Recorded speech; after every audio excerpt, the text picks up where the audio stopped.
Hey, Candace here. Welcome to part 2 of Module 1, lesson number 3. And in this lesson, we're going to be covering how to clear away psychological smog. And if psychological smog is a term that you're wondering, what is that? Don't worry, I'll explain everything in just a moment. I recall a friend of mine telling me a story about when she visited Melbourne, Australia. She was walking through the botanical gardens, but could have been, just about anywhere in Melbourne.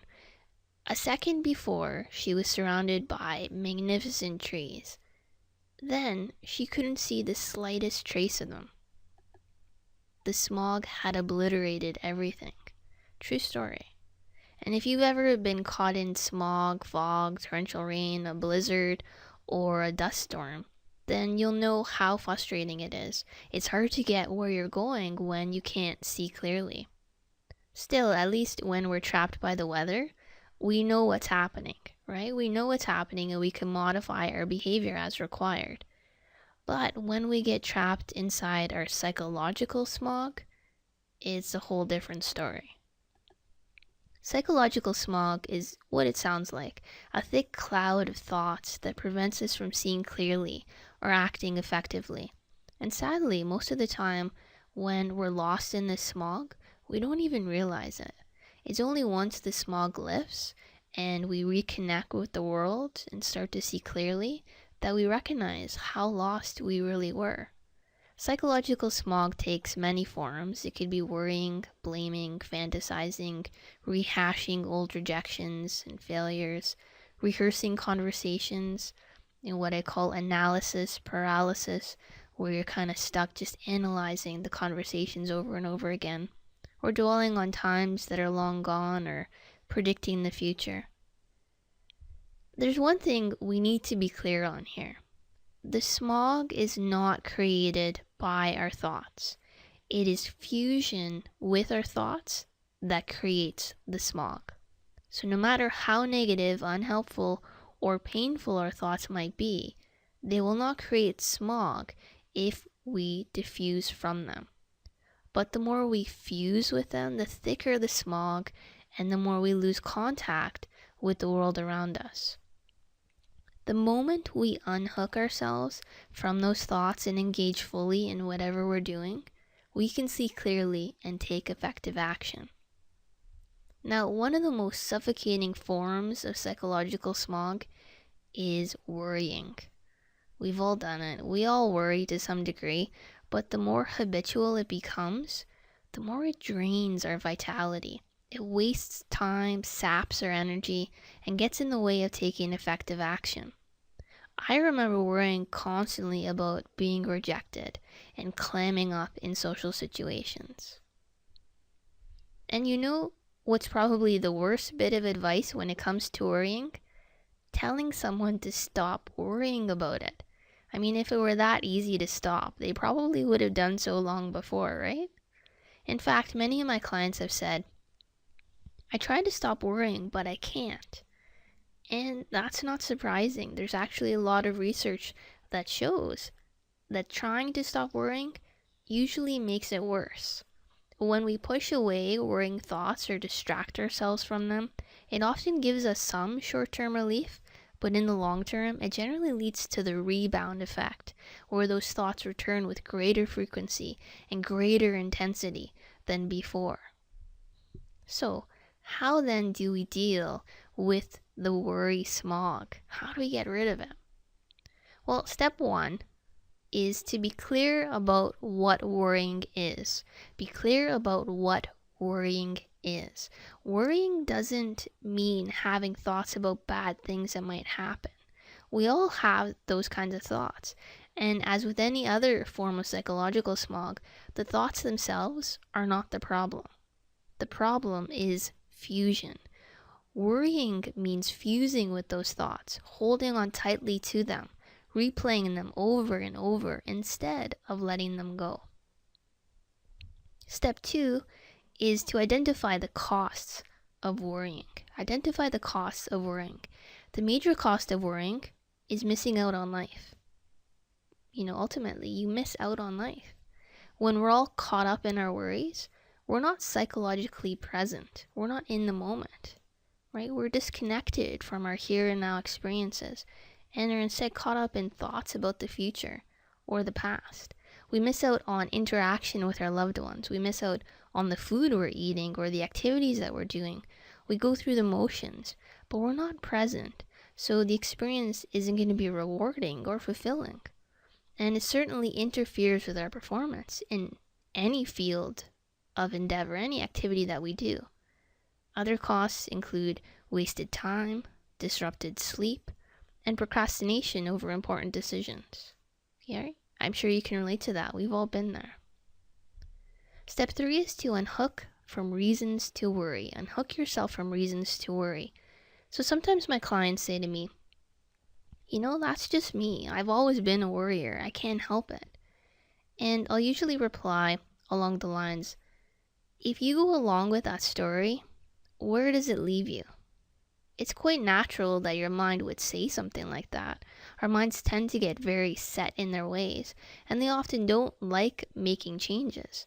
So how about we let your mind say that change is impossible, and let's give it a go anyway and see what happens.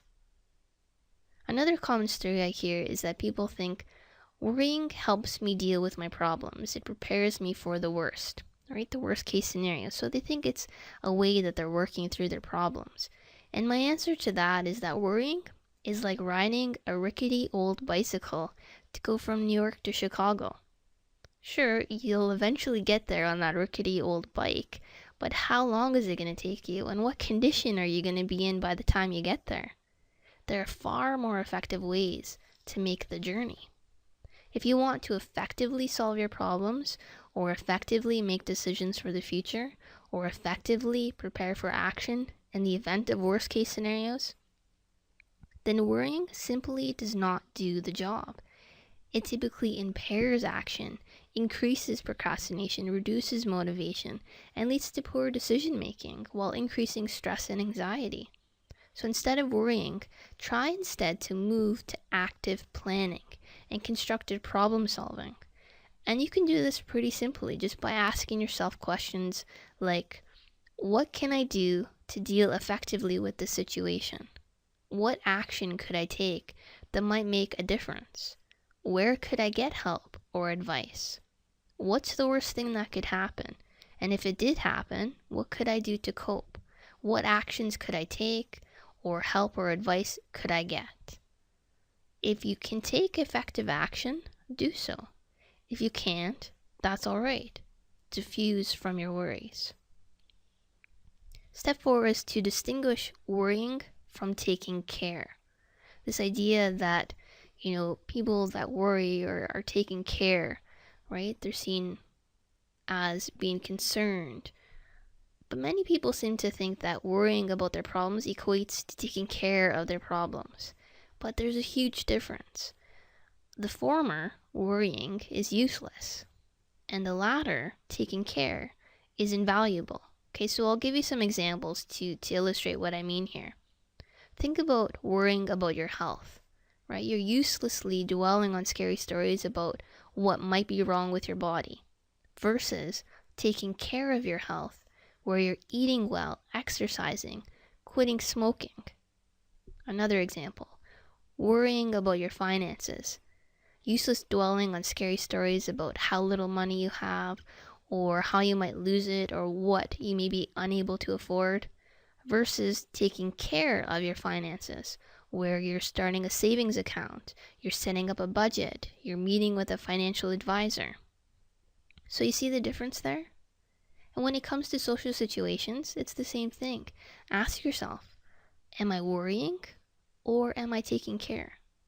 The good news is that you are taking care just by working through this program, right? You're already taking care by going through this program. So great job on doing that. Step 5 is to diffuse from worrying thoughts. And I'm sure you knew we were going to get to this, right? Because this is all about diffusion. So we know our mind is like the world's greatest storyteller, and all it wants is our attention.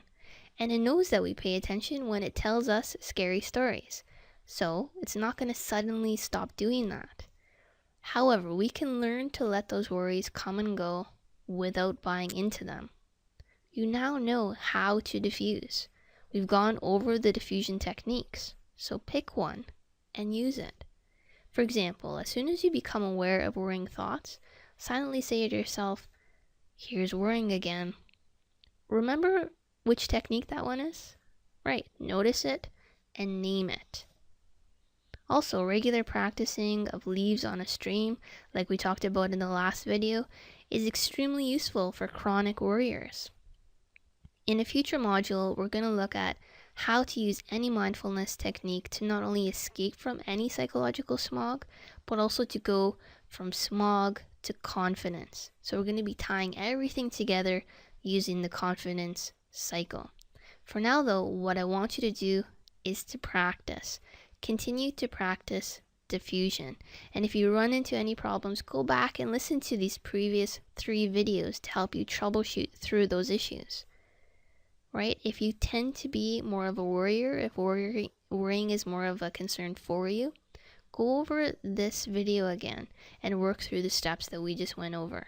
The 5-step process outline will be below this video for you, so you'll have easy access to that. And I want to offer you a big congratulations on completing part 2 of module 1. You are doing a super job.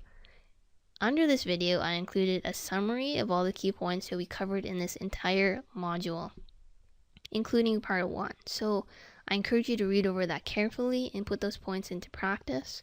We've talked about the importance of practicing leaves on a stream. I continue to encourage you to incorporate that into your daily practice.